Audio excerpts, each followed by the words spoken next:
यानंतर आहे unit number 3 design of shaft keys and coupling.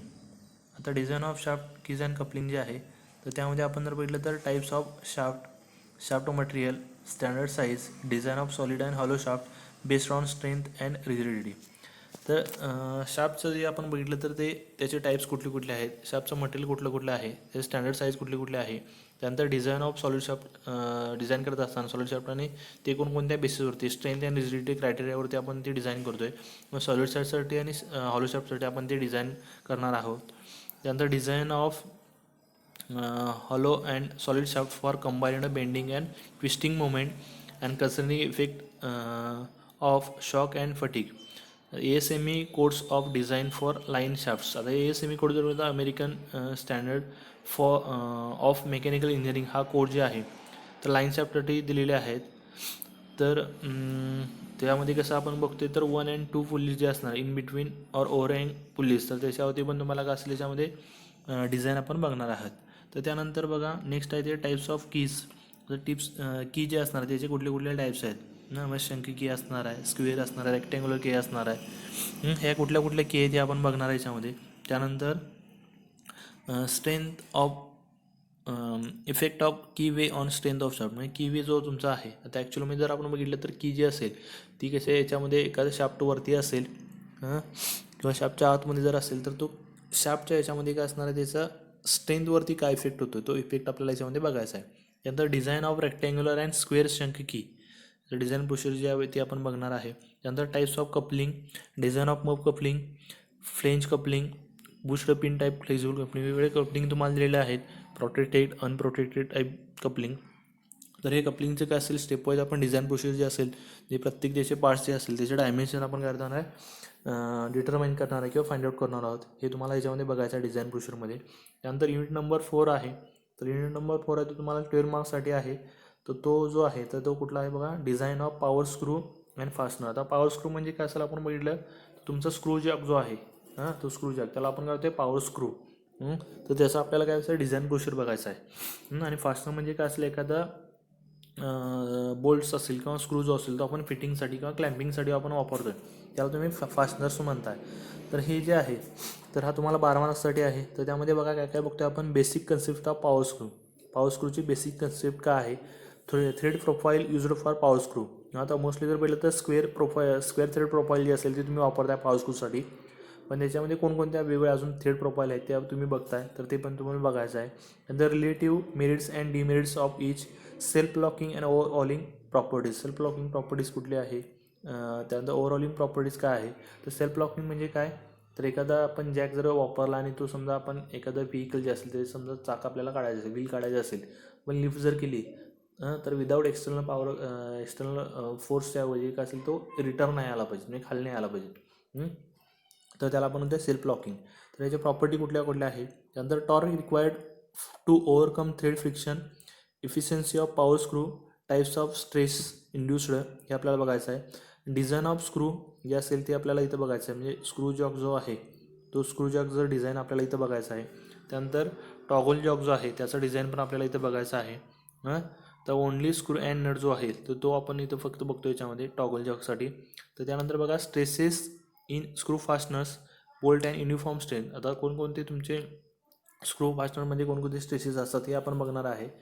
त्यानंतर बोल्ट्स ऑफ युनिफॉर्म स्ट्रेंथ हे आपण बघणार आहे. Design of bolt joint subject to eccentric loading. एखाद्या बोल्टेड जॉईंटमध्ये समजा इसेंट्रिक लोडिंग जर असेल तर ते कसं असणार आहे ते पण आपण इथं बघणार आहे. त्यानंतर वेल्डिंगसाठी जर बघितलं तर इथं डिझाईन ऑफ पॅरल अँड ट्रान्सफर फिलेट वेल्ड तुम्ही बघितलेला आहे. फक्त फिलेट वेल्ड तुम्हाला इथे दिलेलं आहे आणि त्याच्यामध्ये पॅरल अँड ट्रान्सफर जे आहे म्हणजे एखादा वेल्डिंग जर पॅरल असेल किंवा ट्रान्सफर जर असेल तर त्याचं डिझाईन जे असणार आहे ते आपण इथं बघणार आहे.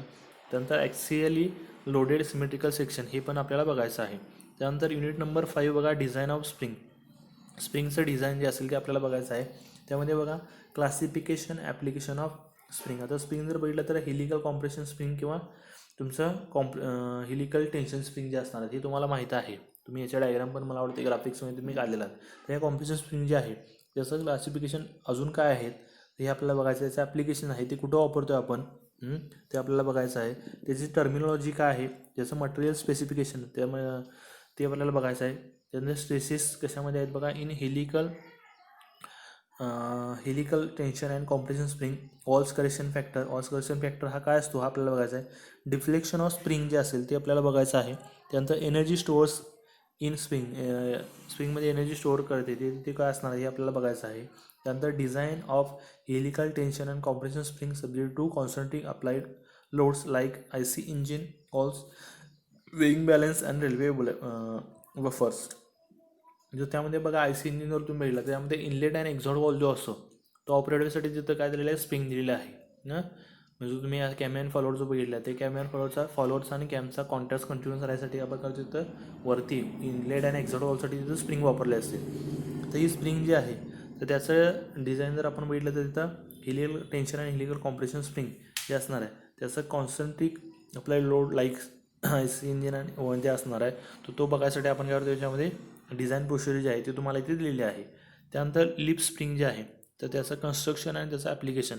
लिप स्प्रिंगचं आता फक्त तुम्हाला काय दिलेलं आहे याच्यामध्ये कन्स्ट्रक्शन आणि ॲप्लिकेशन एवढंच दिलेलं आहे. त्यानंतर लास्ट आपला युनिट आहे unit number 6 selection of anti friction bearing and gears. आता मोस्टली जर बघितला तर हा चॅप्टर जो आहे तो बघा 8 मार्कासाठी आहे. त्यामुळे तुम्हाला एक्झाममध्ये विचारलं तर काय असेल दोन्ही पैकी म्हणजे एक तर तुम्हाला बेरिंग विचारतात किंवा एक तर गिअर जे असेल त्याच्यावरती. तर त्यामध्ये बघा classification of bearing, sliding contact bearing, rolling. याच्या नावावरून आपण समजू शकतो की स्लायडिंगमध्ये काय असेल स्लायडिंग होणार आहे, रोलिंगमध्ये काय असेल त्याच्यामध्ये रोलिंग होणार आहे. तर स्लायडिंग कॉन्टॅक्ट बेरिंग आणि रोलिंग कॉन्टॅक्ट बेरिंग आपण कसं हे करायचं, शोधायचं, फाइंड आउट करायचं. तर त्यानंतर त्याचं क्लासिफिकेशन जे असेल ते बघणार आहे. त्यानंतर terminology of ball bearing, life load relationship, basic static load rating, basic dynamic load rating कसं काढायचं त्याची टर्मिनॉलॉजी काय हे आपण बघणार आहे. त्यानंतर selection of ball bearing using manufacturer catalogue, म्हणजे आपल्याला बॉल बेरिंग एखादा स्लेट जर काय असेल तर मॅन्युफॅक्चरर कॅटलॉगवर आपण ती कशी सिलेक्ट करणार आहे हे पण आपल्याला याच्यामध्ये बघायचं आहे. त्यानंतर design of spur gear using Lewis and Buckingham equation. Spur gear जे आहे ते लेविस अँड बकिंगहॅम इक्वेशननुसार आपल्याला डिझाईन करायचं आहे आणि त्याच्यावरती तुम्हाला सिम्पल न्यूमरिकल पण आहे. आणि selection of gear from standard size, म्हणजे एखादी स्टँडर्ड साईज दिलेली आहे त्याच्यावर आपल्याला गिअर कसा सिलेक्ट करायचा आहे हे पण आपण बघणार आहे.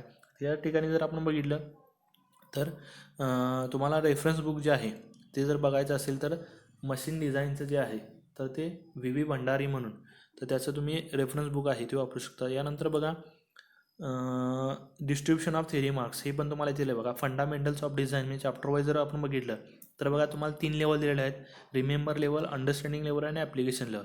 जर थर्ड इयरसाठी जर बघितलं तर बघा तुम्हाला ॲप्लिकेशन लेवल ती वाढवलेली आहे.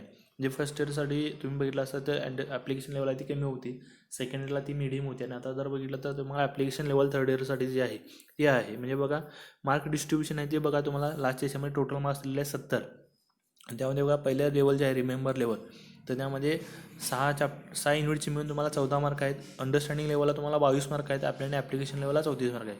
आणि टोटल जर बघितलं तर ॲप्लिकेशन लेवलला तुम्हाला मॅक्झिमम मार्क आहेत. म्हणजे आपण जर बघितलं 70 मार्कासाठी बघितलं तर 30 म्हणजे 50% हे तुमचं आहे ते ॲप्लिकेशन लेवलवरती आहे.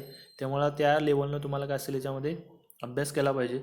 आणि हा आपला इंट्रोडक्शन पार्ट आहे. बाकीचं जे असेल आपण म्हणजे पुढचं ते आपण नेक्स्ट लेक्चरमध्ये आपण बघणार आहोत.